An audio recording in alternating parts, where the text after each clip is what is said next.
ہمارے رب العالمین سورہ بقرہ میں 272 میں فرماتے ہیں لیسا علیکا نہیں ہے، لیسا نہیں ہے، علیکا آپ صلی اللہ علیہ وسلم پر، ہداہم ان کی ہدایت، ولیکن اللہ لیکن اللہ یہدی ہدایت دیتا ہے، من یشاء جس کو چاہتا ہے، یعنی اللہ جانتا ہے جن کے اندر طلب ہے اور جس کے اندر نہیں ہے، کون اس کا ہے اور کون اس کا نہیں ہے۔ وما تنفقوا اور جو تم خرچ کرتے ہو، من خیر مال میں سے،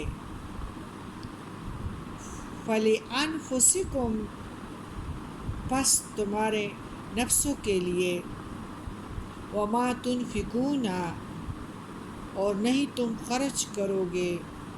إِلَى ابْتِغَاءَ مگر اللہ کی تلاش کرنے کے لیے، مگر تلاش کرنے کے لیے، وجہ اللہ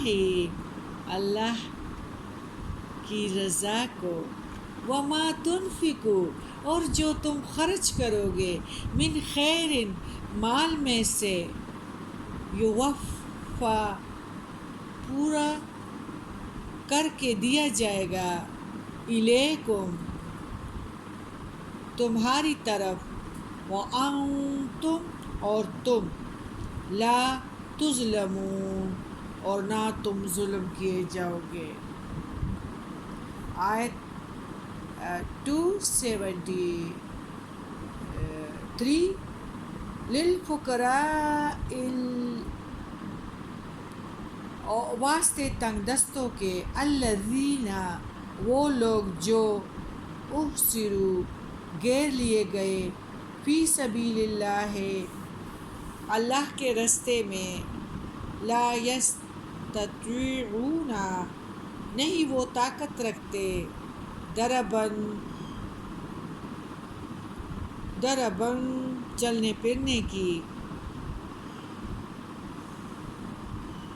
فی الارض زمین میں، یحسبہم الجاہل سمجھتا ہے ان کو جاہل، اغنیاء دولت مند، من التعفف ان کی نہ مانگنے کی وجہ سے، لحاف یعنی پاک دامنی کی وجہ سے اپنے آپ پہ پردہ ڈالتا ہے، تعرفوہم تم پہچان لوگے اس کو، بسیماہم ان کے چہروں سے، ان کی علامت سے، لا یسألون نہیں سوال کرتے ہیں، الناس لوگوں سے، الحافا اصرار کر کے،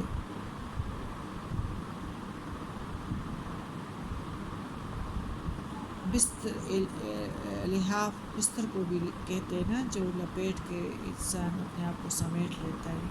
اس طرح اپنے آپ کو چھپاتے ہیں۔ وما تنفقوا اور جو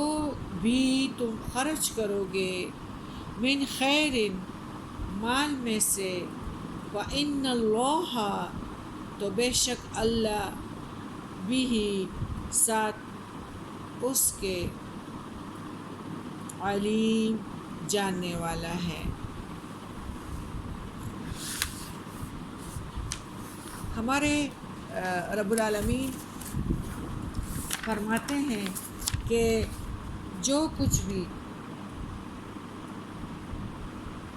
صدقات میں سے، ہمارا جو ہے آیت نمبر 270، تو یعنی اس طرح ہے کہ رشتہ داروں پہ بھی ہے، اور غیر مسلم اگر محتاج ہو تو ان کی مدد بھی کر سکتے ہیں۔ محتاجوں کی مدد کرنا انفاق فی سبیل اللہ ہے۔ اس آیات میں اللہ تعالیٰ فرماتے ہیں کہ لوگوں کے دلوں میں ہدایت اتار دینے کی ذمہ داری نبی کریم صلی اللہ علیہ وآلہ وسلم پر نہیں ہے۔ آپ صلی اللہ علیہ وآلہ وسلم نے حق بات پہنچا دی ہے، آگے ان کو راہ راست سمجھا دینا اللہ کا کام ہے۔ رہا دنیاوی مال اور متاع، ان کی حاجات پوری کرنا، تو اللہ کی رضا کے لیے تم جس حاجت مند کی بھی مدد کرو گے اللہ تمہیں اس کا اجر دے گا۔ جن لوگوں نے اپنے آپ کو دین کے علم کے لیے، خواہ وہ سیکھ رہے ہوں یا سکھا رہے ہوں یا دوسرے امور کے لیے اپنے آپ کو وقف کیا ہے، تو وہ بھی تو محتاج ہے نا۔ جس طرح دور نبوی میں اصحاب صفا تھے نا، تو وہ لوگ جہاد میں مصروف رہتے تھے مسلسل، اور ان کے بال بچوں کی نگہداشت پر اور ایسے ہی دوسرے لوگوں پر صدقہ خرچ یعنی کیا جائے۔ اور ان دنوں میں بھی وہ جو کھجور کا پہلے کے لوگ کھجور لاتے تھے اور صحابہ صفا اس پہ عصا مارتے اور اس سے کچھ کھجوریں پھر صحیح تازہ تر ذائقہ دار کھجوریں لاتے تھے اور وہ لوگ لٹکاتے تھے۔ اصحاب صفا ان پہ عصا مارتے اور پھر جو گرتے تو اسے کھا لیتے تھے۔ تو اسی طرح جو دین کی خاطر ہے تو وہ تو کچھ کام نہیں کر سکتے، جہاد میں مصروف رہتے ہیں، تو ان کے بال بچوں کی نگہداشت بھی اور لوگوں کو چاہیے کہ ان کو چیزیں فراہم کرے۔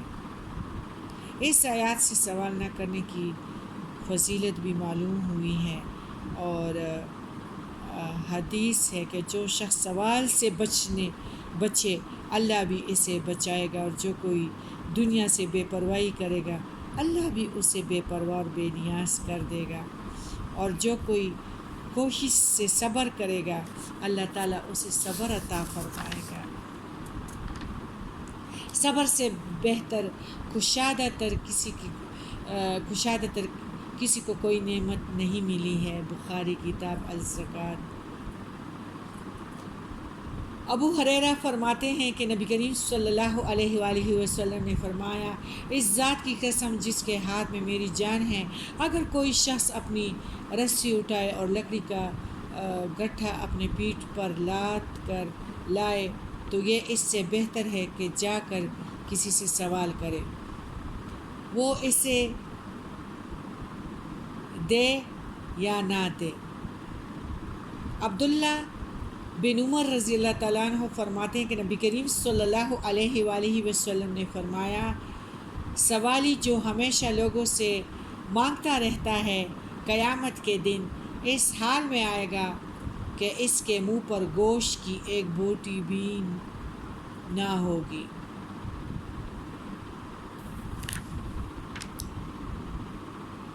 عبداللہ بن عمر فرماتے ہیں کہ نبی کریم صلی اللہ علیہ وسلم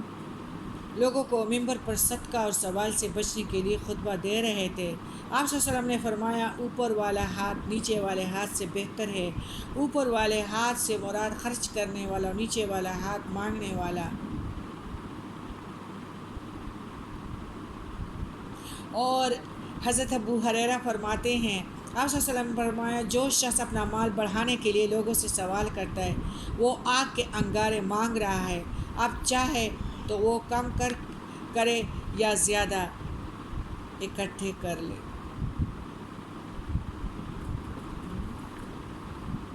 اسی طرح شادی حالوں میں بھی میں نے دیکھا ہے کہ جب بہت سارے لوگوں کو بلایا جاتا ہے تو بہت سارے لوگ شاپروں میں وہ خوراک کو ڈالتے ہیں اور گھروں کو لے جانے، یہ بھی ایک حرام نوالا ہے۔ میں نے خود ایک شادی حال میں دیکھا کہ